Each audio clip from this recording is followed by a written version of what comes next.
मेहनत करोगे तो फल मिलेगा, आज नहीं तो कल मिलेगा, जितना गहरा हो कुआं उतना मीठा जल मिलेगा। मैटर इन अवर सराउंडिंग्स का पार्ट 2 दे रहा हूं। नमस्कार करते आप सभी का, अमित बात कर रहा हूं।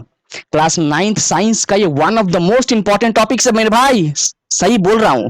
इसको समझना बहुत जरूरी है। इसके पहले कवर करे थे कि मैटर क्या होती है पहले लेक्चर के अंदर, उसमें बहुत कुछ देखा था। आज बात करेंगे कि मैटर की स्टेट के ऊपर, किस तरीके से उसकी स्टेट को हम चेंज कर सकते हैं और वो क्या क्या तरीके हैं चेंज करने के, उसके ऊपर आज बात करेंगे। तो बिना टाइम वेस्ट के चलो लेक्चर को देखते हैं और कंटिन्यू करते हैं आज का अपना। फटाफट से देखते हैं कि पहले वो दो तरीके हैं क्या जिससे आप स्टेट ऑफ मैटर को बदल सकते हैं। हमने पहले देखा है कि मैटर 5 स्टेट में एग्जिस्ट करता है हमारी। कौन कौन से? सॉलिड, लिक्विड, गैस, प्लाज्मा और बोस-आइंस्टाइन कंडेंसेट। ऑल्दो प्लाज्मा और बोस-आइंस्टाइन कंडेंसेट आपके सिलेबस में इंक्लूडेड नहीं है, तो 3 मैटर के ऊपर बात करेंगे जो स्टेट है उनके, कौन कौन से? सॉलिड, लिक्विड और गैस। तो इन तीनों को एक दूसरे में कैसे इंटरचेंज करा जाए उसके ऊपर आज बात करेंगे। दो तरीके हैं मेरे भाई चेंज करने की। एक तो आप टेम्परेचर में चेंज ला दो। टेम्परेचर में चेंज लाना मतलब क्या? या तो टेम्परेचर बढ़ाना या घटाना। इन दो तरीकों से आप मैटर की स्टेट में बदलाव ला सकते हो, या आप प्रेशर में चेंज ला दो, या तो प्रेशर बढ़ाओ या प्रेशर घटाओ। तो इन तरीकों से भी आप क्या कर सकते हो? मैटर की स्टेट को बदल सकते हो। देखते हैं विस्तार से, चलो आगे बढ़ते हैं। बहुत कुछ देखने को, बहुत मजा आने वाला है, डटे रहना अंत तक मेरे साथ। सबसे पहले देखेंगे मेल्टिंग क्या होती है। मेल्टिंग समझने से पहले जो मैंने स्लाइड बनाया है, पहले यहां पर कुछ समझते हैं, क्योंकि आज आपसे काफी बातें करनी है मुझे। देखो, अगर मैंने बीकर में, मेरे पास कुछ मान लो आइस पड़े हो, ये रहा एक बीकर, और इस पे कुछ आइस क्यूब्स इस तरीके से ऐसे से रखे हुए हो, ऐसा ऐसा ऐसा ऐसा, और मैंने क्या करा, इसके ऊपर से एक थर्मोमीटर लाके रख दिया इस तरीके से। इस तरीके से मान लो एक थर्मोमीटर ऐसा मैंने अंदर में डाल दिया है। अब ये कौन सा थर्मोमीटर है? आपको पता होगा थर्मोमीटर दो टाइप्स के होते हैं आपके, एक होते हैं क्लिनिकल थर्मोमीटर और दूसरा होता है लेबोरेटरी थर्मोमीटर। तो जो हम नॉर्मली यूज करते हैं घरों में अपने बॉडी टेम्परेचर को मेजर करने के लिए, वो होता है क्लिनिकल थर्मोमीटर। और जो यूज होता है बेसिकली बॉडी टेम्परेचर मेजर करने के अलावा किसी और चीज की टेम्परेचर मेजर करनी हो, कि पानी कितना गर्म है या कोई भी चीज कितनी गर्म हो, उसके लिए यूज करते हैं लेबोरेटरी थर्मोमीटर। और उसकी रेंज पता है कितनी होती है? वो होती है -10 डिग्री सेल्सियस से लेकर 110 डिग्री सेल्सियस। इतनी आपकी क्लिनिकल में नहीं होती है। क्लिनिकल में आपका 40, 50, 60, 80 यहीं तक होगा, लेकिन इसकी रेंज काफी हाई होती है। उसलिए यहाँ पे हमने क्या करा, लेबोरेटरी थर्मोमीटर लगा के रखा है, और हम क्या कर रहे हैं, यहाँ नीचे से हीट कर रहे हैं, यहां से इस तरीके से हीट करेंगे। अब क्या होगा, देखो हीट करना हमने शुरू किया तो आपने क्या देखा, आपको पता है कि थर्मोमीटर के अंदर मरकरी होती है। कौन सी लिक्विड होती है? मरकरी। मरकरी चूंकि एक मेटल है, लेकिन फिर भी वो एग्जिस्ट करती है मेटल की फॉर्म में, एक लिक्विड के फॉर्म में। तो यहां से मरकरी आपकी राइस करना शुरू करेगी, ऐसे ऐसे राइस की राइस की राइस की, हीट कर ही रहे हैं, हीट करना बंद नहीं किए, हीट दे रहे हैं, तो राइस कर रही है मरकरी। आपको पता है मरकरी की प्रॉपर्टी क्या होती है, कि उसको हीट करने पे वो राइस करना शुरू कर देती है। तो यहाँ आपकी मरकरी राइस कर रही है इस तरीके से, बढ़ी बढ़ी बढ़ी बढ़ी बढ़ी, एक पॉइंट ऐसा आया वहां जहां पर जाकर वो रुक गई। और जैसे ही वो एक पॉइंट पे जाकर रुकी, उसी वक्त आपका बर्फ पिघलना शुरू हुआ। अभी तक बर्फ पिघल नहीं रही थी, अभी तक बस आपका हीट बढ़ रहा था। हीट बढ़ने से आपके थर्मोमीटर का टेम्परेचर बढ़ रहा था, लेकिन जैसे ही एक पॉइंट पे जाकर रुका, अब यहाँ पे आपको स्टेट में चेंज देखने को मिलेगा। आपका बर्फ पिघलना शुरू करेगी इस तरीके से। अब बर्फ पिघलना शुरू कर रही है और वो पानी बन रही है, ऐसा ऐसा ऐसा ऐसा ऐसा पानी बनना शुरू कर रही है। और हीट अब भी कर रहे हैं, हीट करना बंद नहीं किया हमने, कर ही रहे हैं कर ही रहे हैं। लेकिन एक सबसे अद्भुत बात यह है कि हीट करने से टेम्परेचर बढ़नी चाहिए थी, लेकिन टेम्परेचर बिल्कुल नहीं बढ़ रही है। आपका मैटर का जो स्टेट है उसमें चेंज आ रहा है, आपकी बर्फ से पानी बन रही है, लेकिन वो आपकी रीडिंग बिल्कुल नहीं बढ़ रही है, जहां पर जाकर रुका वहीं पर है। और जानना चाहोगे वो रीडिंग क्या है? वो रीडिंग है आपकी 0 डिग्री सेल्सियस। हमको ये पता भी है कि प्योर वाटर की बात करें, प्योर वाटर मतलब उसमें कोई सा मिलावट वगैरह अगर मान लो ना हो, उसमें नमक नहीं डाले हो, चीनी नहीं डाले हो, एक प्योर वाटर हो, और हमारा आसपास का एटमॉस्फेरिक प्रेशर मेंटेन कर रखा है हमने। एटमॉस्फेरिक प्रेशर मतलब क्या? नॉर्मली जहां पे आप खड़े हो तो आपके आसपास बहुत सारे एयर पार्टिकल्स है, वो आपके ऊपर कुछ प्रेशर लगा रखे हैं। इस तरीके से खुले हवा के अंदर हमने एक्सपेरिमेंट करा, तो होगा बेसिकली एटमॉस्फेरिक प्रेशर जो कि 1 या 2 के आसपास ही होता है, या तो 1 atm मतलब 1 एटमॉस्फेरिक प्रेशर, या 2 एटमॉस्फेरिक प्रेशर, इतना ही होता है। तो प्रेशर अगर आपका नॉर्मल हो आसपास का और प्योर वाटर हो, तो 0 डिग्री सेल्सियस पे आपकी बर्फ पिघलना शुरू हो जाएगी पानी में। समझ में आ रहा है? और जब तक ये पिघल रही है तब तक 0 डिग्री सेल्सियस से वो रीडिंग ना तो 8 डिग्री ऊपर बढ़ रहा है, ना 1 डिग्री नीचे घट रहा है, उतने पे रुकी हुई है। समझ में आ रहा है? तो इसी चेंज को, सॉलिड से लिक्विड में चेंज होना ऑन हीटिंग, इसी को कहा जाता है मेल्टिंग। इसी को कहते हैं मेल्टिंग। और जिस टेम्परेचर पे वो पर्टिकुलर सब्सटेंस मेल्ट कर जाए, उसे कहते हैं उस सब्सटेंस की मेल्टिंग पॉइंट। तो यहां पे हमने आइस लिया था, तो आइस की मेल्टिंग पॉइंट कितनी हो गई? 0 डिग्री सेल्सियस। ये हो गई मेल्टिंग पॉइंट ऑफ आइस। अब बात समझो, हर एक सब्सटेंस की अपनी अपनी मेल्टिंग पॉइंट होती है, किसी की ज्यादा किसी की कम। जैसे आप यहाँ पे अगर देखो, ये देखो, तो यहाँ पे गोल्ड की अगर बात करें, गोल्ड चूंकि एलिमेंट है हमारी, उसकी मेल्टिंग पॉइंट दोस्त बहुत ज्यादा होती है। देखो 1063 डिग्री सेल्सियस, बहुत ज्यादा। पानी की 100 डिग्री सेल्सियस, इसकी देखो 1063, बहुत ज्यादा देना पड़ेगा। लेड की देखो 328 है। कुछ सब्सटेंस ऐसे भी है जिनको बहुत कम टेम्परेचर मिले, मतलब माइनस में, एकदम जमीन पे है भाई मेरे भाई, माइनस में टेम्परेचर दे रहे फिर भी वो पिघल रही है। वो क्या है? मरकरी की देखो -39 डिग्री सेल्सियस। और ऑक्सीजन की बात करें तो उसकी हो गई 219 डिग्री सेल्सियस माइनस के अंदर। तो देख रहे हो, कुछ को तो बहुत ज्यादा देना पड़ रहा है टेम्परेचर, और कुछ सब्सटेंस को बहुत कम देने पर भी वो क्या है? मेल्टिंग करना शुरू कर दे रही है। तो ये वेरी करती है सब्सटेंस टू सब्सटेंस, ठीक है।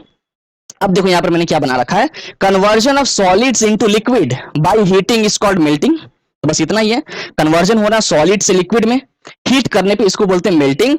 अब देखो बेसिकली हो क्या रहा है, अब बेसिकली जब मेल्टिंग हो रहा हो तो इससे पार्टिकल में क्या चेंज आ रहा है, थोड़ा वो भी देख ले। ये देख लो पार्टिकल के अंदर क्या चेंज आ रही होती है, जस्ट अ सेकेंड। हाँ, तो आपको पता होगा लिक्विड्स, लिक्विड की अगर बात करूं, या अभी तो फिलहाल सॉलिड है मेरे पास यहाँ पे, तो सॉलिड की बात करें तो उसके पार्टिकल्स ऐसे होंगे, ऐसे ऐसे ऐसे ऐसे ऐसे। देखो बर्फ, वो एक पार्टिकल नहीं है, वो तो एक मैटर है। जैसे बर्फ का एक टुकड़ा हो गया, वो तो एक मैटर है। उसके अंदर आपके लाखों करोड़ों पार्टिकल्स होंगे। आपको बताया था ना फर्स्ट लेक्चर के अंदर मैंने, कि कोई सा भी मैटर लाखों करोड़ों पार्टिकल से मिलकर बना होता है, और वो पार्टिकल्स इतने छोटे होते हैं, इतने छोटे कि नेकेड आई से तो छोड़ो, आपको माइक्रोस्कोप से भी जूम करने पे वो दिखाई नहीं देंगे, इतने छोटे होते हैं।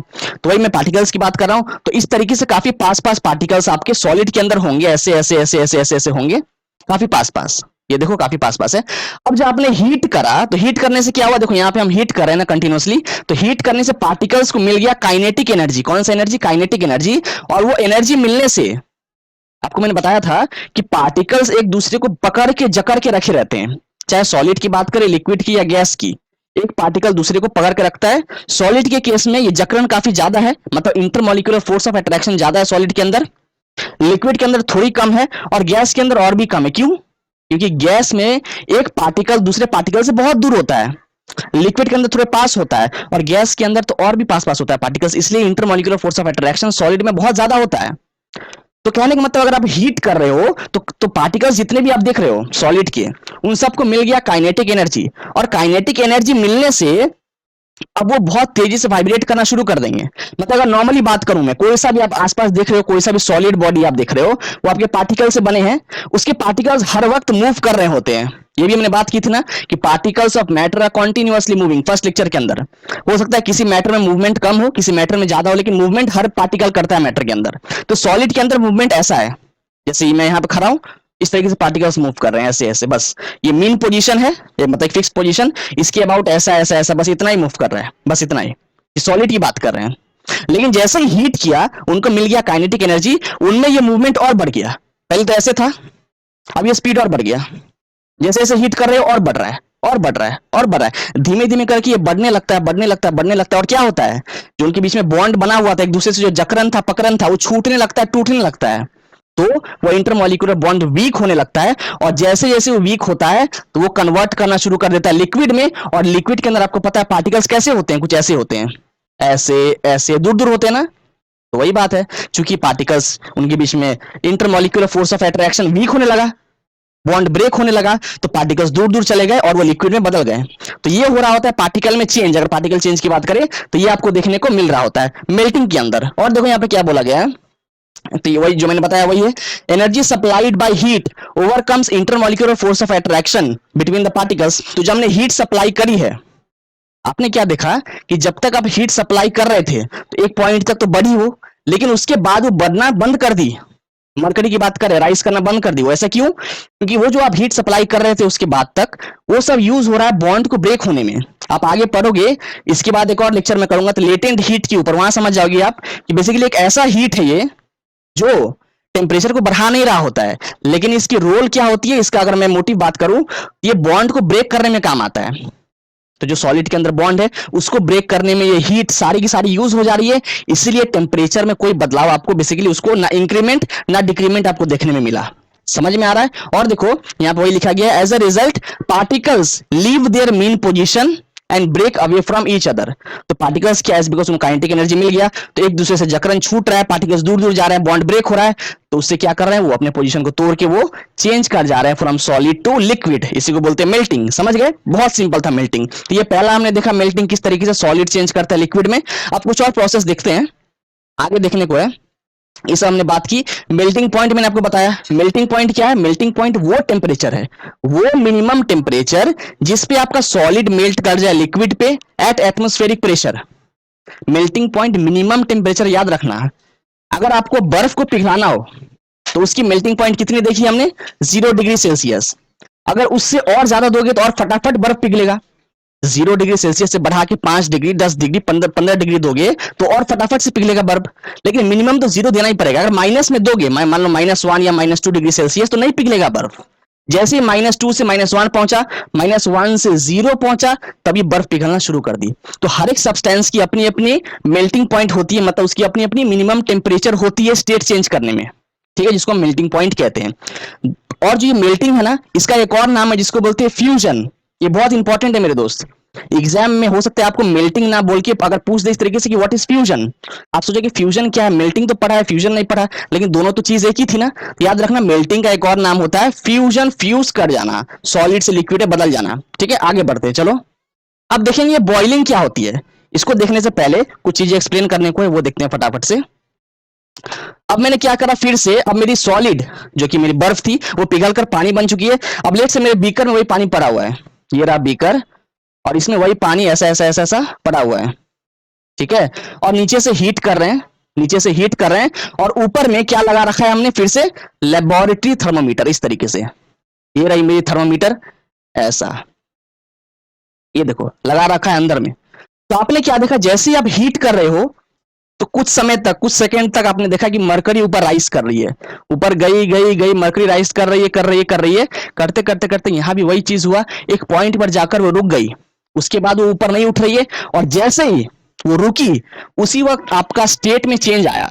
अब आपका लिक्विड जो है ना वेपर बनना शुरू कर रहा है। इस तरीके से देखो आपकी लिक्विड क्या है, इसके ऊपर से आप देखोगे यहां से वेपर भाप निकलना शुरू हो जाएंगे। कब, जब वो पॉइंट पे रुकी, जब तक बढ़ रही थी तब तक कोई चेंज नहीं आ रहा था, लेकिन जैसे बढ़ते बढ़ते बढ़ते बढ़ते रुकी उसी वक्त आपका लिक्विड धीमे धीमे कर करके अब वो वेपर में चेंज करना शुरू कर दे रहा है। और समय के साथ साथ जैसे जैसे समय बीतेगा आपकी लिक्विड पूरी पूरी चेंज हो जाएगी वेपर में, ठीक है। तो वो पॉइंट अगर आप जानना चाहो कि ये कौन सी पॉइंट है, कि कहां पर जाकर रुकी है, तो ये होता है 100 डिग्री सेल्सियस। अगर मैं यहाँ पे मेंशन कर दूं तो 100 डिग्री सेल्सियस, चूंकि हमारे पास पानी है। अगर प्योर वाटर की बात करें, कोई बात है, कोई मिलावट नहीं, कोई झुलामट नहीं, प्योर वाटर की बात करें और नॉर्मल प्रेशर के अंदर, बेसिकली हमारे आसपास प्रेशर 1 एटीएम या 2 एटीएम के आसपास होता है, 1 एटमॉस्फेरिक प्रेशर या 2 एटमॉस्फेरिक प्रेशर, इसके अंदर नॉर्मल प्रेशर के अंदर और प्योर वाटर हो तो 100 डिग्री सेल्सियस में आपका पानी बॉईल करना शुरू हो जाएगी। आप भी देखोगे जब खाना वगैरह बन रहा होता है किचन में या कुछ भी पका रहे होते हैं, तो जब भी पानी में कुछ पक रहा होता है तो जब तक पानी को 100 डिग्री सेल्सियस ना मिले तब तक उसमें से बबल, बेसिकली जब बॉइलिंग हो रहा होता है आप देखोगे पानी में बबल्स आपको देखने को मिलेंगे। तो आपको ना तो बबल्स देखने को मिलेगा, ना आपको उसमें से वेपर निकलते हुए दिखाई दे रहा होगा, जब तक उसको 100 डिग्री सेल्सियस ना मिल जाए। समझ में आ रहा है? 100 मिल गया उसके बाद फिर वेपर बनना शुरू कर देगी। तो इसी प्रोसेस को the change of the state of matter from liquid to gas, liquid to gas बोलो या लिक्विड टू वेपर बोलो, बातें की है, इसी चेंज को हम कहते हैं boiling. This is only known as boiling, ठीक है। और वो पॉइंट, वो मिनिमम पॉइंट जहां पर, वो मिनिमम टेम्परेचर जहां पर बॉइलिंग स्टार्ट हुआ, वो होता है उस पर्टिकुलर सब्सटेंस का बॉइलिंग पॉइंट। तो अगर मैं बात करूं, ये मेरे पास तो वाटर थी यहाँ पे, तो वाटर की बॉइलिंग पॉइंट कितनी होती है, 100 degree Celsius. This is the boiling point of water. हर एक सब्सटेंस की अपना अपनी अपनी बॉइलिंग पॉइंट होती है। समझ में आ रहा है? आप यहाँ पे देखो, ये फिर से दिखा दे, जैसे आप देखो गोल्ड की बॉइलिंग पॉइंट है 2660, 2660 डिग्री सेल्सियस। सोचो कितनी ज्यादा, इतना टेम्परेचर दोगे, इतना हीट टेम्परेचर देने पे आपकी क्या होगी, गोल्ड जो कि लिक्विड फॉर्म में हो गोल्ड, वो आपकी इवापोरेट करना शुरू करेगी, आपकी वेपर में चेंज करना शुरू करेगी। लेड की बात करें तो जब तक उसको 1744 डिग्री सेल्सियस टेम्परेचर ना मिले तब तक वो लिक्विड लेड आपका वेपर लेड बनना शुरू नहीं होगा।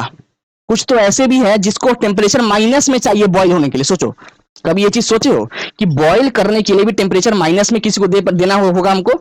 ऑक्सीजन की बात करें, उसको माइनस में चाहिए, -180 डिग्री 83 डिग्री सेल्सियस पे वो क्या हो जाएगा? ऑक्सीजन, लिक्विड ऑक्सीजन आपकी वेपर बनना शुरू कर देगी। तो ऑक्सीजन को वेपर बनाना आसान है, लेकिन मरकरी, गोल्ड या लेड की बात करें, इनको टेम्परेचर बहुत ही एनॉर्मस अमाउंट में देना पड़ेगा, तब जाके वो स्टेट को चेंज करेगा। ठीक है, तो द मेल्टिंग पॉइंट की बात करें तो ये चीज तो हमने देख लिया, it varies from substance to substance. ठीक है, अब इसको देखो स्लाइड को, the conversion of liquid to vapour और गैस, वेपर बोलो या गैस बोलो, बात एक ही है। तो लिक्विड से गैस बनाना कब? हीट करके, उसी को बोलते हैं बॉइलिंग, उसी को कहते हैं बॉइलिंग। और बॉइलिंग पॉइंट क्या होता है? वो मिनिमम टेम्परेचर जिसपे वो पर्टिकुलर सब्सटेंस लिक्विड से गैस में बदलना शुरू करे, मिनिमम टेम्परेचर। और वो टेम्परेचर अगर बढ़ा दोगे तो फटाफट से वो बॉईल करेगा, फटाफट से बॉईल करेगा। जैसे मान लो वाटर की 100 डिग्री सेल्सियस है, अगर 100 से 105 कर दिया, 110 कर दिया, 115 कर दिया, तो उसके लिए तो और भी अच्छा है, वो फटाफट से वेपर बनना शुरू हो जाएगा। लेकिन मिनिमम कितना चाहिए हमको? मिनिमम तो 100 तो चाहिए। अगर 99 भी हुआ, 99 डिग्री सेल्सियस, तब भी आपकी पानी बॉईल करना शुरू नहीं करेगी। 99 से 100 हुआ, उसको आ जाएगा मज्जा और वो वेपर बनना शुरू कर जाएगा। और देखो यहाँ पे भी सेम चीज हो रहा है। अगर मैं पार्टिकल नेचर की बात करूं कि जब बॉइलिंग हो रही हो तो पार्टिकल में क्या चेंज आ रहा है, तो जैसे हमने पहले देखा था कि जब मेल्टिंग हो रहा था, जब सॉलिड से लिक्विड कन्वर्जन हो रहा था, तो आपके पार्टिकल्स चूंकि सॉलिड में पास पास थे, मेल्टिंग होते वक्त आपके पार्टिकल्स दूर दूर जाने लगे, दूर दूर जाने लगे। अब अगर मैं यहाँ पे आपको दिखाऊं पार्टिकल की किस तरीके से वो बिहेवियर दिखा रहे हैं, तो आपके लिक्विड के अंदर पार्टिकल्स तो दूर दूर हो चुके हैं पहले से ही, इस तरीके से कुछ ऐसा ऐसा ऐसा पार्टिकल्स है, ऐसा ऐसा लिक्विड की बात कर रहा हूं। जैसे यहाँ पे पानी आपका है, तो पानी के पार्टिकल्स को देख रहे हैं ऐसे जूम करके, ऐसा ऐसा ऐसा ऐसा ऐसा पार्टिकल्स आपके हैं। और जब इसको हीट करा, तो हीट करने से क्या हुआ? देखो इसमें थोड़े बहुत तो बॉन्ड है, ऐसे ऐसे जो है ना, थोड़े बहुत इनके बीच में अब भी इंटरमॉलिक्यूलर अट्रैक्शन है। मतलब ऐसा नहीं है कि एक दूसरे से हाथ पूरी तरीके से छूट गया, नहीं, अब भी एक दूसरे को, हाँ, उतने टाइट से जकड़े हुए नहीं है, लेकिन तब भी पकड़े हुए हैं कि तब भी तुम मेरे से दूर नहीं जा सकते हो। मेरे और तुम्हारे बीच इतना तो बेसिकली अट्रैक्शन है, इतना तो वो आप क्या बोल सकते, जकड़न है कि मैं आपको छोड़ूंगा नहीं। लेकिन अब हीट करने से वो जकड़न और टूट गया, मेरा दूसरों से जो है मेरा साथ और छूटने लगा।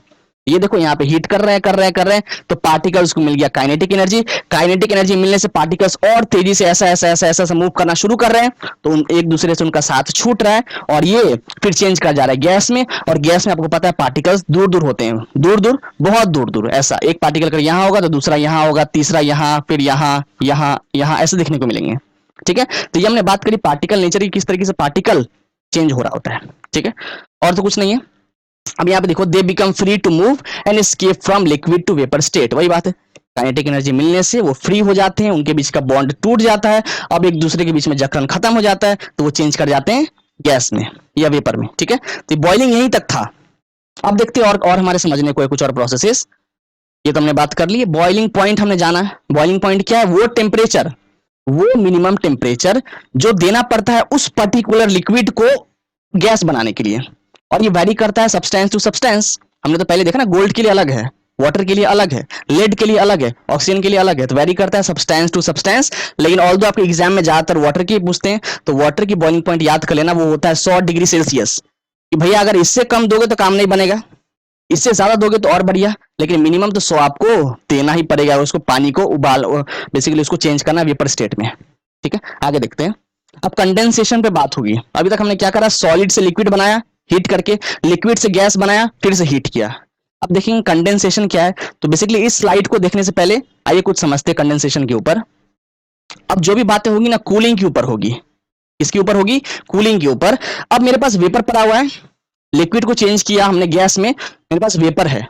तो मान लो यहाँ पे मेरे पास बीकर था, और बीकर में यहाँ पे मेरे पास लिक्विड के फॉर्म में पानी मान लेते हैं, उसको हीट करते गए तो आपने क्या देखा? It got changed into vapour. अब हमने क्या किया? उस वेपर को निकलने नहीं दिया। इस वेपर को मान लो मैंने यहाँ पे एक फ्लास्क से ट्रैप कर लिया, फ्लास्क से ट्रैप कर लिया, और मान लो वो मेरी फ्लास्क जो है स्टील की बनी हुई है या मान लो ग्लास की बनी हुई है, तो क्या होगा? वेपर के कंपैरिजन में अगर मैं उस प्लेट की बात करूं बेसिकली जिसमें हमने उसको ट्रैप किया है, वो तो काफी ठंडी है ना। वेपर के टेम्परेचर कंपैरिजन में जिस भी आप कंटेनर में ट्रैप किया आपने, वो ठंडा है, तो क्या होगा? आपका वेपर चूंकि बहुत गर्म है, जो स्टीम निकल रही है बहुत गर्म होती है ना मेरे भाई। जब पानी गर्म हो रहा है उसमें जो वेपर निकल रही है बहुत गर्म होती है, हाथ मत डालना गलती से भी, हाथ आपका जल जाएगा, इतना गर्म होता है वो। तो जब वो गर्म वेपर आपकी जब टच करती है वॉल्स को, जिस आपने कंटेनर में ट्रैप करा है, उस वॉल को जब टच करेगा तो वो कंडेंस कर जाती है। कंडेंस करना मतलब क्या? वो चेंज कर जाएगी लिक्विड में। है तो गैसीय स्टेट में, लेकिन टच करने पे गैस कूल होने लगेगा और कूल होने से वो चेंज कर जाएगा लिक्विड में, जिसको कंडेंसेशन बोलते हैं। लाइव एग्जांपल दूं इसका, आपने देखा होगा जब खाना बन रहा होता है, कोई सा भी आपका फूड जब कुक हो रहा होता है, उसके ऊपर से प्लेट से जब हमारी मम्मी ढक देती है खाना को ताकि वो सही से पके, और जब प्लेट को निकाला कुछ कुछ मिनटों बाद या कुछ सेकंडों बाद, आपने क्या देखा, प्लेट के ऊपर एक पानी की लेयर, एक परत जम जाती है ना। ऐसा क्यों? जब खाना बन रहा होता है, हीट कर रहे हैं बेसिकली, उसमें से वेपर गरम गरम निकल रहा है, तो गरम गरम वेपर क्या, जब प्लेट को टच करी, प्लेट के वॉल को जब टच करी, तो प्लेट का वॉल था ठंडा, मतलब वेपर कंपैरिजन में तो ठंडा ही था ना, अगर उससे कंपेयर करें तो जब गैस जब कांटेक्ट में आई उसके, तो गैस ठंडी हो गई, और गैस ठंडी होने से चेंज कर गई लिक्विड में, और वहां पर भी हमने क्या देखा, कंडेंसेशन हमारा होते हुए दिख रहा है। ठीक है, तो यही है basically condensation, change of state from gas to liquid on cooling. और यहाँ पे तो कूलिंग हो रहा है ना, अभी तक बात कर रहे थे बॉइलिंग, अभी तक बात कर रहे थे मेल्टिंग, तो वहां पे सब्सटेंस को हीट देना पड़ रहा था, वो हीट ले रहा था, लेकिन अब क्या है, कूलिंग हुआ है, मतलब जितना भी हीट उसने ले रखा था वो सारी हीट अब वो बाहर निकाल रहा है, तभी तो कूल करेगा ना। कोई सब्सटेंस ठंडा कब होता है, कूल कब होता है, जितना हीट उसने ले रखा है अपने अंदर, वो अब उससे उतना हीट खींच लिया जाए तो कूल होना शुरू कर देगा, ठंडा होना शुरू कर देगा।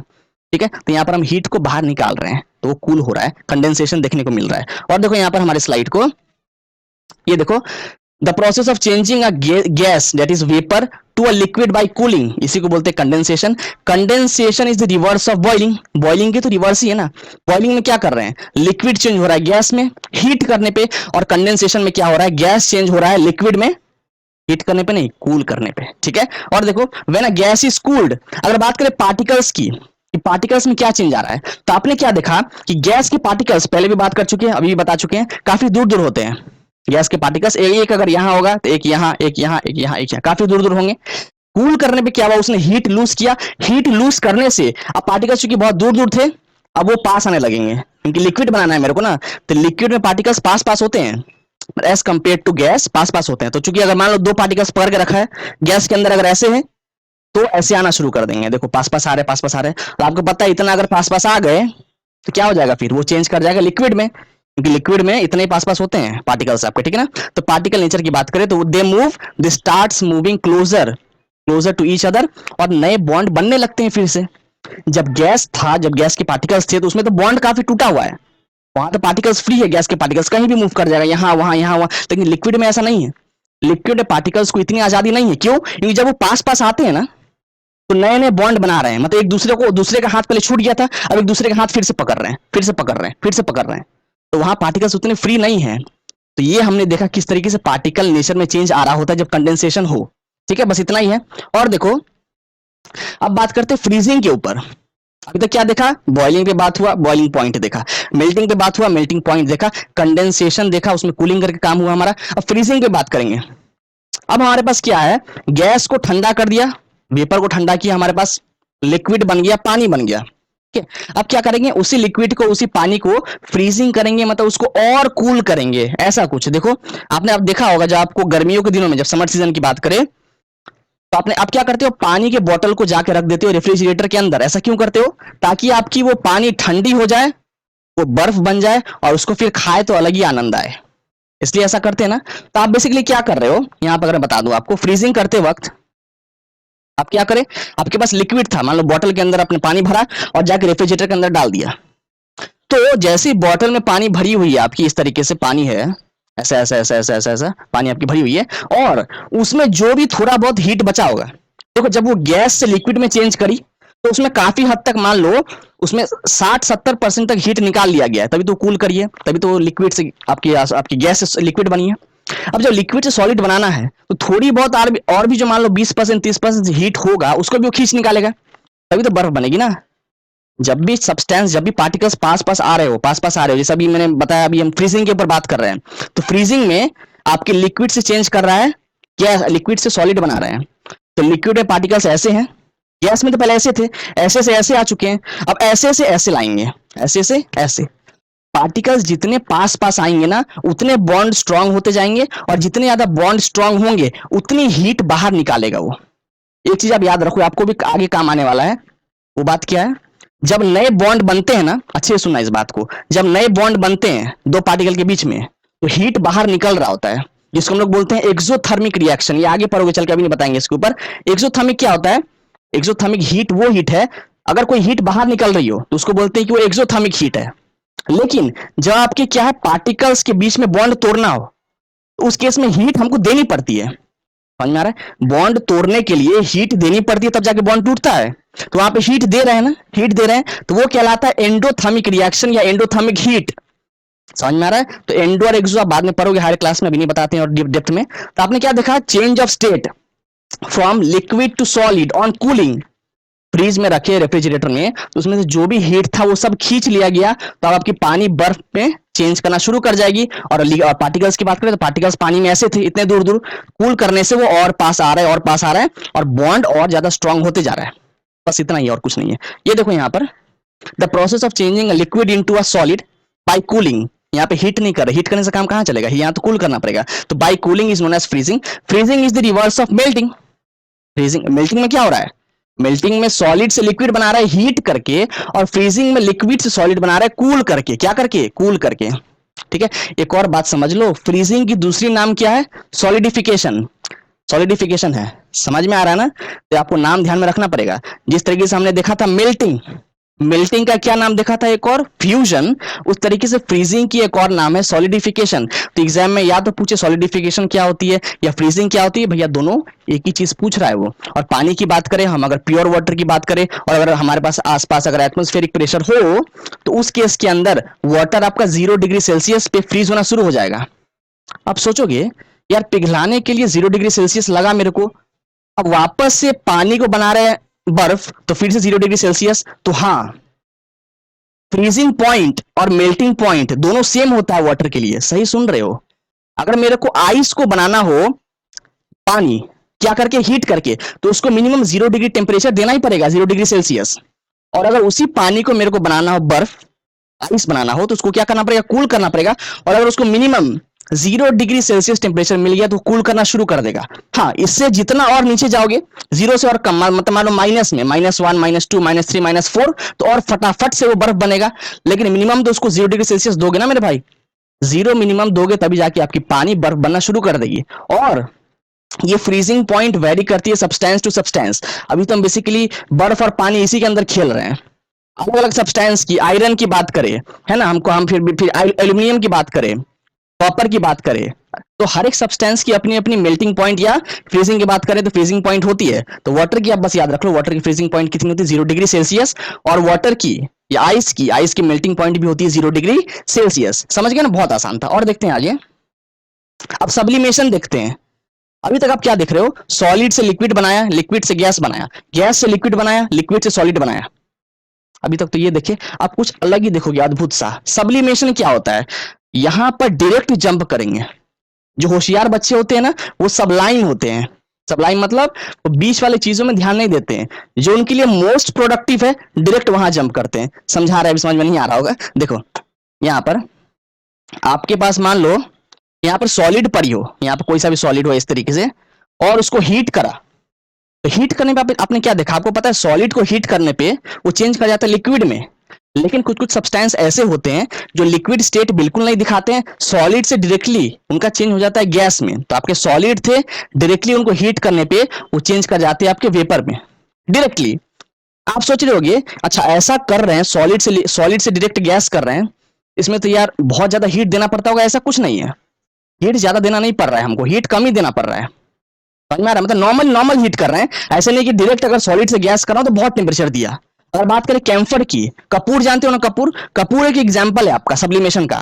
जब हम कपूर जलाते हैं, जब बेसिकली आरती वगैरह जब करते तो कपूर रखते हैं ना यार, व्हाइट कलर का जो आपका होता है गोली की तरह, तो कपूर आप देखो जब जलता है तो डायरेक्टली सॉलिड से लिक्विड नहीं बनता है, वो डायरेक्टली सॉलिड से गैस बनता है, जिसको हम लोग इस तरीके से ऐसे करके आशीर्वाद लेते हैं।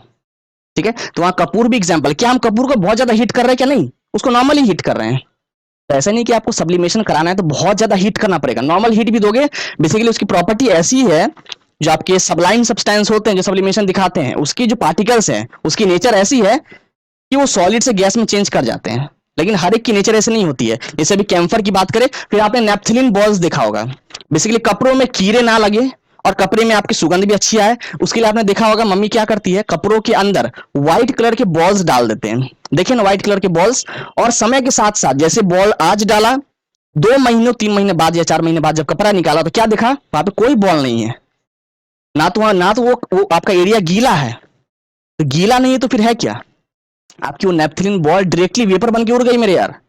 कपड़े से बॉल को ढक के रखे हो तो जो कपड़े की गर्मी थी, जो क्लोथ की जो गर्मी है, उसको नेपथलीन बॉल ने लिया, उसको लेकर समय के साथ साथ धीमे धीमे कर करके वो वेपर में चेंज करना शुरू कर दिया। और एक समय ऐसा आ गया जब वहां पे कुछ नहीं बचा और आपने कपड़ा निकाला, कोई कीड़े नहीं लगे हुए, क्योंकि कीड़ों से बचने लगाया तो कीड़े वगैरह तो है नहीं, कपड़े में सुगंध भी अच्छी आ रही है, लेकिन वहां पे कोई नेपथलीन बॉल कुछ नहीं है। तो naphthalene ball is also an example of sublime substance, जो सब्लिमेशन दिखाते हैं। ठीक है, और देखते हैं आगे, चलो आगे देखते हैं। अब यहाँ पे अब तो सब कुछ समझ चुके हैं। अगर हमको बनाना हो सॉलिड से लिक्विड तो क्या करना पड़ेगा, सॉलिड से लिक्विड मेल्ट करो। बनाना हो लिक्विड से गैस तो क्या करो, बॉईल करो। अगर बनाना हो गैस से सॉलिड तो क्या करो, गैस से सॉलिड, गैस से लिक्विड नहीं, गैस से सॉलिड, उसको बोलते हैं सब्लिमेशन। लेकिन यहाँ पे एक और टर्म आप देख रहे होगे, वो क्या है, डिपोजिशन। ये क्या है, आपने क्या किया, सॉलिड से आपने गैस बनाया, सॉलिड से गैस हीट करके, तो डायरेक्टली सॉलिड से गैस चेंज करने को बोलते हैं सब्लिमेशन। और अगर गैस से चेंज करना हो सॉलिड डायरेक्टली तो उसको बोलते हैं डिपोजिशन। जैसे आपने देखा होगा, अगर मैं बात करूं कार्बन डाइऑक्साइड की, solid carbon dioxide, solid carbon dioxide आपने देखा होगा स्टेज वगैरह में जब कोई परफॉर्म कर रहा होता है, कोई सा भी आर्टिस्ट जब परफॉर्म कर रहा होता है, तो स्टेज पे आपने देखा होगा व्हाइट कलर के, बेसिकली इस तरीके से आपने धुआं निकलते हुए दिख रहे होगा, व्हाइट कलर के ऐसे गैसियस सा धुआं आपको अगल बगल उसके दिख रहा होगा। वो क्या होता है, बेसिकली वो आपके सॉलिड कार्बन डाइऑक्साइड होते हैं, जो कि वेपर में चेंज हो जाते हैं उस वक्त। हम क्या करते हैं आपको बता दूं अच्छे से, सॉलिड कार्बन डाइऑक्साइड को बहुत ही हाई प्रेशर के अंदर स्टोर करके रखते हैं, बहुत ही हाई प्रेशर के अंदर, और सडनली क्या करते हैं, सडनली हीट बढ़ाते हैं, हीट बढ़ाते हैं और उसका प्रेशर बहुत कम कर देते हैं। कितना, मान लो अगर उसको स्टोर करके रखे हैं कार्बन डाइऑक्साइड को सॉलिड फॉर्म वाला, उसको अगर स्टोर किए मान लो 6 7 या 8 एटमॉस्फेरिक प्रेशर में, सडनली प्रेशर 6 7 8 से घटाकर 1 या 2 पर ला दिया, प्रेशर भी कम कर दिया और साथ साथ टेम्परेचर भी बढ़ा रहा है। तो इसके करने से क्या है, आपका सॉलिड कार्बन डाइऑक्साइड चेंज कर जा रहा है गैसियस कार्बन डाइऑक्साइड में, और आपको हर जगह गैस गैस धुआं धुआं व्हाइटी सब्सटेंस दिख रहा है। तो वहां पर सॉलिड से गैस चेंज आ रहा है। और फिर वही सेम चीज है, अगर आपके पास गैसियस फॉर्म में कार्बन डाइऑक्साइड हो, उसको आपने ट्रैप किया, उसकी प्रेशर को बहुत ज्यादा बढ़ा दिया, 1 एटीएम 2 एटीएम से 6 7 एटीएम कर दिया, एटमॉस्फेरिक प्रेशर बढ़ा दिया, और साथ साथ क्या किया, उसकी हीट को उसको कूल किया। अब तो कूल करेंगे ना यार, गैस से बनाना है सॉलिड तो उसको कूल करेंगे, पहले तो हीट किया था लेकिन अब कूल करेंगे, तो कूल भी कर रहे हैं, प्रेशर भी बढ़ा रहे हैं, तो क्या हो जाएगा, वो चेंज कर जाएगा सॉलिड में, सॉलिड कार्बन डाइऑक्साइड में, और इसी को बोलते हैं डिपोजिशन। इतना ही देखने को था और कुछ देखने को नहीं है। ठीक है, अब यहाँ पे देखो effect of change in pressure. अभी तक क्या है, मैंने आपको पहले बताया कि स्टेट को चेंज करने के 2 तरीके हैं। जो आपकी मैटर होती है उसके स्टेट को चेंज करने का एक तो टेम्परेचर में चेंज ला दो। अभी तक जो भी बातें हमने की वो टेम्परेचर के ऊपर थी कि टेम्परेचर बढ़ाया या टेम्परेचर घटाया। बढ़ाया मतलब क्या, मतलब हीट जब तक कर रहे थे, मतलब जब तक बॉइलिंग हो रहा था, जब तक आपने देखा ये आपका मेल्टिंग जब हुआ उस समय तक टेम्परेचर, उसका मतलब हीट बढ़ा रहे थे। लेकिन जैसे कंडेंसेशन हुआ, जैसे फ्रीजिंग हुआ, उस समय टेम्परेचर कम कर रहे थे। तो वो तो टेम्परेचर का रोल था, टेम्परेचर का खेल था। अब बात करते हैं प्रेशर का, कि प्रेशर बढ़ाने या घटाने से किस तरीके से हम स्टेट को, किसी भी मैटर की स्टेट को चेंज कर सकते हैं, ये उसको देखते हैं, उसके ऊपर बात करते हैं। लास्ट टॉपिक है आज का, तो फटाफट से समझते हैं उस चीज को। ये देखो, मान लो यहां पर मेरे पास बीकर में पानी रखा है, बीकर में इस तरीके से पानी रखा है, और मैं नीचे से हीट कर रहा हूं। तो आपको पता है कि 100 डिग्री सेल्सियस जैसे ही पहुंचेगा 100 डिग्री सेल्सियस, तो आपके पानी भाप बनना शुरू हो जाएगी, और ऊपर से यहां से गैस निकलने लगेगा, ऐसा ऐसा ऐसा ऐसा गैस निकलने लगेगा, निकल रहा है। हमने क्या किया, मान लो इस गैस को किसी भी एक फ्लास्क से या कंटेनर से ट्रैप कर लिया और इसको यहां पर लिया हो। अब देखो अंदर में क्या हमने चूंकि ट्रैप कर रखा है, ये मेरे पास वो कंटेनर है, और यहाँ पे अंदर में क्या है, पूरे गैस भरे हुए हैं। अंदर में क्या है, गैस भर रखे हैं। इसकी टेम्परेचर कितनी है, अभी तो 100 डिग्री सेल्सियस है ना। अरे आपका जब पानी गर्म कर रहे हो 100 डिग्री सेल्सियस दे रहे हो, तो उसकी जो भाप है उसकी भी टेम्परेचर 100 डिग्री सेल्सियस है। टेम्परेचर, हीट नहीं। आप आगे जाके पढ़ोगे लेटेंट हीट में, आप ये देखोगे कि पानी से ज्यादा गर्म उसका भाप होता है। मान लो पानी आप गर्म कर रहे हो, उस पानी में से जो भाप निकल रही है ना, वो उस पानी से ज्यादा गर्म होता है, क्योंकि उसमें लेटेंट हीट होती है। आगे बात करने को लेटेंट हीट क्या होता है, लेकिन टेम्परेचर उस पानी की और उसके भाप की दोनों की बराबर होगी। तो 100 डिग्री सेल्सियस भाप है मेरे पास यहाँ पे। हम क्या कर रहे हैं, इस 100 डिग्री से बढ़ा के मान लो मैंने 110 डिग्री कर दिया। इसको ऐसे यहां से मान लो बांध के रखें इस तरीके से, जब बाहर जाने नहीं दे रहे हैं, तो 100 डिग्री से 110 कर दिया मैंने। और उसी वक्त क्या किया, 110 कर दिया टेम्परेचर, ऊपर से लगा दिया एक पिस्टन, ऊपर से एक पिस्टन लगा दिया। अब ये पिस्टन को क्या किया हमने, ऊपर से पिस्टन लगाया, अब दबा रहे हैं दबा रहे हैं दबा रहे हैं। तो आपने क्या देखा, आपकी जो गैस है उसमें पार्टिकल्स कुछ ऐसे होंगे ना, एक ऐसे यहां होगा, तो एक यहां होगा, एक यहां होगा, एक यहां, एक यहां। लेकिन जैसे पिस्टन को ऊपर से दबा रहे हो, यहां से क्या कर रहे हो, ऊपर से ऐसा ऐसा प्रेशर क्रिएट कर रहे हो, ऊपर से पिस्टन दबाने से अब ऐसा दिखेगा कुछ, ये देखो। तो आपकी जो वेपर के पार्टिकल्स है वो तो और पास पास आ गए ना, ऐसा ऐसा ऐसा ऐसा ऐसा, क्योंकि आपने पिस्टन को और दबा दिया, देखो पिस्टन को आपने और दबा रखा है, तो आपके पार्टिकल्स और पास पास आ गए। तो पहले तो पार्टिकल्स दूर दूर थे, पार्टिकल्स पास पास आ गए। इसका मतलब आपका यहाँ पे स्टेट में चेंज आया ना, पहले गैसियस स्टेट में था, आपने गैस को ट्रैप कर रखा था, आपने क्या किया, प्रेशर बढ़ाया तो चेंज कर गया लिक्विड में, मतलब आपका वो गैस अब क्या पानी बन चुका है, it has turned into water. और नोट डाउन करो एक चीज कि टेम्परेचर कितनी है अभी, 110 डिग्री सेल्सियस। मैंने आपको बताया ना, पहले तो 100 था, 100 से बढ़ा के 110 कर दिया, और जैसे 110 किया उसी वक्त प्रेशर बढ़ाया प्रेशर बढ़ाया प्रेशर बढ़ाया, तो गैस चेंज की लिक्विड में। लेकिन अब भी उसकी टेम्परेचर 110 ही है, अब भी उसकी 110 डिग्री सेल्सियस यहाँ पे है, 110 डिग्री सेल्सियस। अब मुझे खुद ही बताओ, अगर मेरे को नॉर्मल गैस को, अगर नॉर्मल गैस को चेंज करना होता वाटर में, तो कितना देना पड़ता टेम्परेचर, 100 डिग्री सेल्सियस। बिल्कुल, आपकी वाटर चेंज कर जाती है वेपर में, जिसको हम लोग बोलते हैं बॉइलिंग। बॉइलिंग करने के लिए 100 डिग्री सेल्सियस चाहिए होता है, जो कि होता है बॉइलिंग पॉइंट। लेकिन अगर कंडेंसेशन पॉइंट की बात करें, मतलब आपका एक प्योर वेपर है, और नॉर्मल एटमॉस्फेरिक प्रेशर के अंदर अगर उस प्योर वेपर को चेंज करना हो मेरे को लिक्विड में, मतलब वाटर में चेंज करना हो, तो भी आपको 100 डिग्री सेल्सियस देना पड़ेगा। बिल्कुल, जिस तरीके से आपने देखा था कि मेल्टिंग पॉइंट और फ्रीजिंग पॉइंट सेम है ना, 0 डिग्री सेल्सियस, उस तरीके से आपकी बॉइलिंग पॉइंट और कंडेंसेशन पॉइंट वो भी सेम होती है किसी भी सब्सटेंस के लिए। ठीक है, तो ऑल्दो यहाँ पे पानी की बात करें तो पानी जिस टेम्परेचर में उबलना शुरू करेगा, वो जिस टेम्परेचर में वेपर में चेंज होना शुरू करेगा, उसी टेम्परेचर में 100 डिग्री सेल्सियस में ही वो क्या करेगा, वेपर से लिक्विड में चेंज करना शुरू कर देगा। तो 100 डिग्री सेल्सियस चाहिए, लेकिन यहाँ पे क्या देख रहे हैं, 110 में वो चेंज कर रहा है पानी में, देख रहे हो। यहाँ पे टेम्परेचर का कोई रोल नहीं, यहाँ पे प्रेशर का रोल है। यहाँ पे जो भी चेंज आया है स्टेट में, that is from gaseous to liquid, यहाँ पे प्रेशर का रोल क्रिएट हुआ है। अब मुझे बताओ, अब अगर मैं इसी लिक्विड को, जैसे मैंने यहाँ पे इस फ्लास्क के अंदर पानी ट्रैप्ड है पूरा, ऐसा ऐसा लिक्विड है, अगर इसको मैं हीट करूं, तो हीट करने से क्या होगा, हीट करने से अब वो उबलना शुरू कर देगा। जब लिक्विड को हीट करेंगे तो उसको, वो प्रोसेस को कहलाते हैं बॉइलिंग। बॉइलिंग में लिक्विड चेंजेस इनटू गैस। तो अब क्या होंगे, अब मुझे ये बताओ, इतना तो श्योर है, अभी चूंकि टेम्परेचर इस पानी की 110 डिग्री सेल्सियस है, तो हो सकता है कि बॉईल करने में इसको 115 या 120 डिग्री सेल्सियस लगे। मतलब इतना तो कंफर्म है कि 100 डिग्री सेल्सियस में तो बॉईल करेगा नहीं, क्योंकि अभी 110 है, अभी ही 110 है, तो बॉईल कराने के लिए उसको हो सकता है 115 या 120 इतना देना पड़ेगा, मतलब 110 से तो ज्यादा देना पड़ेगा ना। लेकिन बॉइलिंग पॉइंट कितनी होती है, वाटर की बॉइलिंग पॉइंट होती है 100 डिग्री सेल्सियस। तो देख रहे हो, पूरा सिस्टम ही चेंज हो गया है।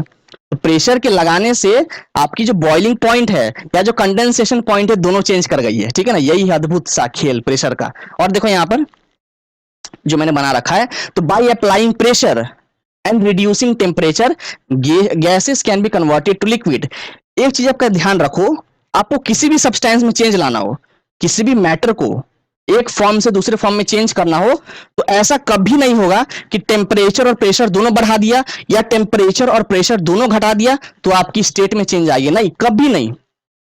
या तो एक को बढ़ाओ दूसरे को घटाओ, तभी आप स्टेट में चेंज ला सकते हो। जैसे यहां पर हमने क्या किया था, आप देखो यहां पर हमने क्या करा, जो गैस को ट्रैप करा, ऊपर से प्रेशर लगाए लगाए लगाए लगाए लगाए, गैस के पार्टिकल्स पास पास आ गए और वो चेंज कर गए लिक्विड में। तो यहाँ पे हमने क्या किया, बढ़ाया प्रेशर बढ़ाया प्रेशर बढ़ाया प्रेशर, लेकिन टेम्परेचर नहीं बढ़ा रहे हैं। मतलब 100 से 110 कर दिया, लेकिन बहुत ज्यादा नहीं बढ़ाया। अगर मान लो आप सोचोगे कि 100 से 110 हो गया और बढ़ा दे, 110 से 115 120 और बढ़ाए और बढ़ाए और बढ़ाए, तो अगर टेम्परेचर भी बढ़ाते जाओगे और ऊपर से प्रेशर भी अगर बढ़ाओगे, तो आपका पानी नहीं बन पाएगा वो गैस, कभी नहीं, इस बात को भूल जाओ। या अगर आप सोचोगे कि मैं गैस की प्रेशर को कम कर दूं और टेम्परेचर को भी कम कर दूं, तो अगर आप प्रेशर कम करोगे तो कहां से लिक्विफाई होगा, इसको बोलते हैं liquefaction. Basically the change of state from gas to liquid, इसी को बोलते हैं लिक्विफिकेशन या बोल सकते हो लिक्विडिफिकेशन। ठीक है, तो आपने क्या देखा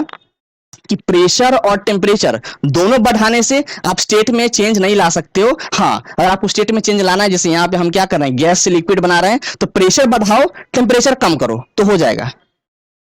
लेकिन अगर दोनों बढ़ाओगे या दोनों कम करोगे तो आप कभी भी स्टेट में चेंज नहीं आएगा। ये बहुत बड़ा मिसकंसेप्शन होता है बच्चों में, जिसको आप निकाल देना इसके बाद। ठीक है ना। हाँ, और देखो यहां पर the process of conversion of a gas into a liquid by increasing pressure और डिक्रीजिंग टेम्परेचर। देख रहे हो, तो प्रेशर को बढ़ाओ टेम्परेचर को कम करो तो ही आपका लिक्विडिफिकेशन, जिसको हम लिक्विफैक्शन भी बोलते हैं, that is change of state from gas to liquid, possible है, तभी पॉसिबल है।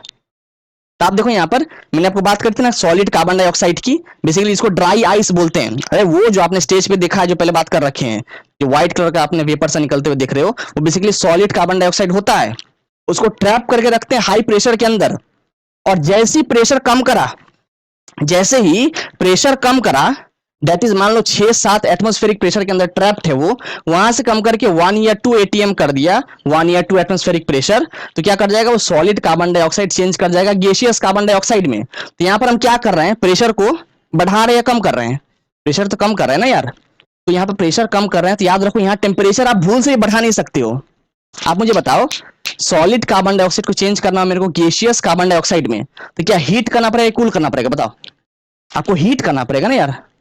अगर सॉलिड कार्बन डाइऑक्साइड को चेंज करना हो gaseous carbon dioxide, that is from solid to gas, तो आपको हीट करना है, टेम्परेचर बढ़ाना है।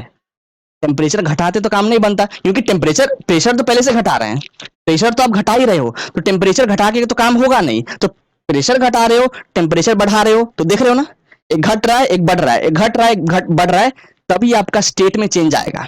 आप किसी भी, आप कहीं कहीं पे भी चेंज आप देख लो, चाहे आप सॉलिड से लिक्विड करो या लिक्विड से गैस या गैस से लिक्विड या लिक्विड से सॉलिड, आपको या तो एक चीज बढ़ाना पड़ेगा तो दूसरे को कम करना पड़ेगा, दूसरे को बढ़ाओगे तो पहले वाले को कम करोगे, लेकिन दोनों को बढ़ाओगे या दोनों को कम करोगे साथ में साइमल्टेनियसली, तो स्टेट में चेंज नहीं आएगा।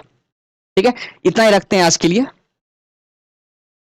चलो इतना ही आज के लिए रखते हैं। अगले लेक्चर में हम देखेंगे लेटेंट हीट के ऊपर बात करेंगे। एक बात बताऊं आप लोग को, आप लोगों में से बहुत का ब्लड ग्रुप या तो ए होगा या बी या ए बी या ओ, यही होगा, इससे बाहर तो कुछ नहीं। मेरा पता है क्या है, सुनोगे तो दंग रह जाओगे, मेरा है एनएनबी पॉजिटिव। ये क्या है NNB positive, next new better, अद्भुत सा मेरा ब्लड ग्रुप है, नेक्स्ट न्यू बेटर। हमें यार आदत हो गई है अपने पास्ट से compete करने की, हम अपने आज को अपने कल से बेहतर करने में हमेशा भरपूर प्रयास करते हैं। NNB positive, next new better. आज से आपसे कोई पूछेगी यार तुम्हारा ब्लड ग्रुप क्या है, तो बोल देना कि हम क्लास ऑक्साइड का लेक्चर देख रहे हैं, एनएनबी पॉजिटिव ब्लड ग्रुप हो गया यार, पहले कुछ और था, अब हो चुका है NNB positive, next new better. अपने आप को हमेशा पहले से बेहतर करते जाओ, नेक्स्ट न्यू बेटर। इसी का सोल्यूशन लेकर आए हैं। अभी आपको टेलीग्राम का हमारा जो बेसिकली ग्रुप है, उसका लिंक फ्लैश करते हुए दिख रहा होगा स्क्रीन पे, साथ ही साथ नीचे कमेंट सेक्शन में लिंक को मैं पिन कर दे रहा हूं, वहां पे आओ, आपके जो भी डाउट होंगे वहां पे हम सॉल्व कर देंगे यार। देखो मुझे आपकी प्रॉब्लम सुनना भी है ना, यहाँ पर क्या ही सुनेंगे, ग्रुप में आओगे तो आपकी प्रॉब्लम सॉल्व वहां पे सुनेंगे और सॉल्व भी करेंगे, लाइव क्लासेस भी करेंगे। देखो एक पैसा आपका नहीं लगना, इट्स टोटली फ्री। वहां पे आ जाओ, मेरे साथ इंटरेक्ट करो, बहुत मजा आएगा।